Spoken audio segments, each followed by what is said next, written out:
Welcome everybody to BVN at 8. And as always, it's your Sports Guy Clif. And I'm coming to you live from the Skybox. And there's another week and there's another list of hot things I want to talk about. So let's go ahead and get right to them.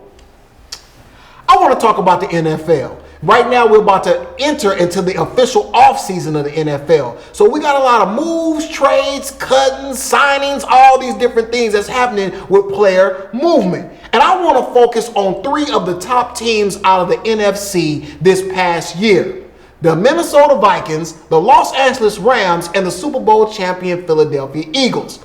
Now, first with the Vikings. They may be in the most precarious of situations. See, currently right now, they have no quarterbacks under contract. They were led by Case Keenum last season. Teddy Bridgewater was on the injured reserve, as well was Bradford. Now check it out.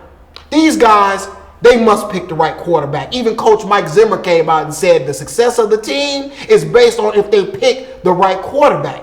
Is that quarterback on the roster right now? Well, no, because they don't have nobody signed. And he might not have been one of those three guys that was there last year. So you know what they set their sight on?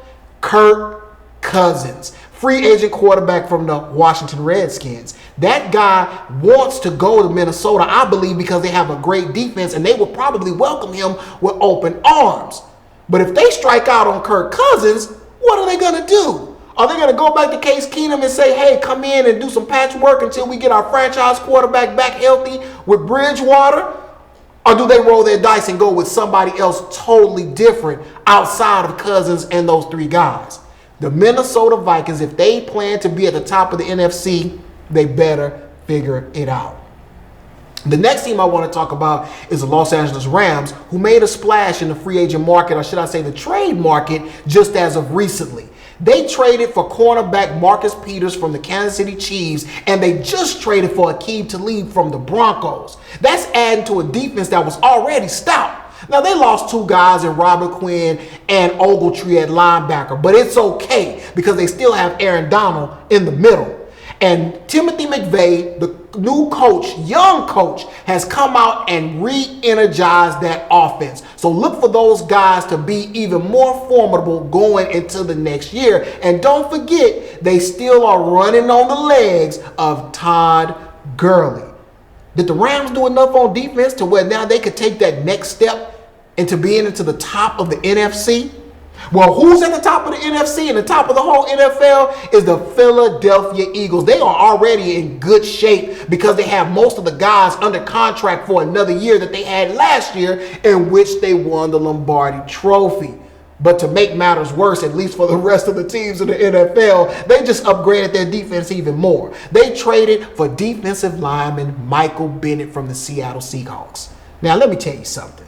Michael Bennett, we love him outside of football for all his activism, and he's one of the smarter players in the league. Some people call him controversial. But one thing that's not a controversy is his production on the field. And when you add him to a defensive line that already has Barnett, Chris Young, Fletcher Cox, and even Brandon Graham, and now you're adding Michael Bennett, yeah, the Philadelphia Eagles are going to continue to be a problem.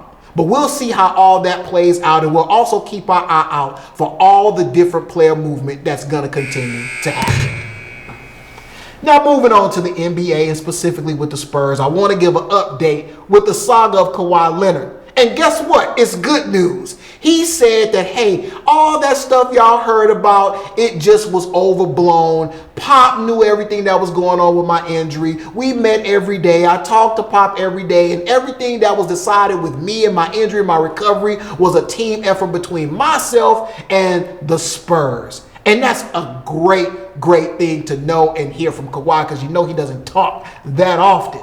And even when he was asked the question, do you plan on being a Spur for life? He said, yes, I'll finish my career here in San Antonio. So I'll say on the surface, that's good news. That's great news. And he could be possibly coming back later on this month in March. Now, the bad news is, the reality is that you can say whatever you want in front of a microphone. What it is that you're going to really do. And if you ask me, Kawhi is going to test the market when he does become a free agent. And that's not next year. Next year, he's under contract with the Spurs. But if the Spurs have an inkling that he may leave in free agency, they could possibly field offers for a trade.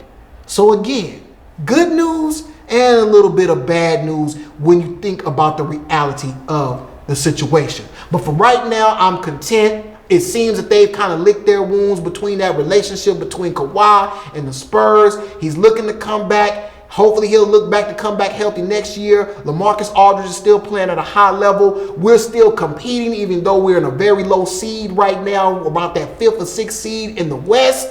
But look for the Spurs to make a little noise in the playoffs, and hopefully we can come back and have a decent future with Kawhi back in the lineup.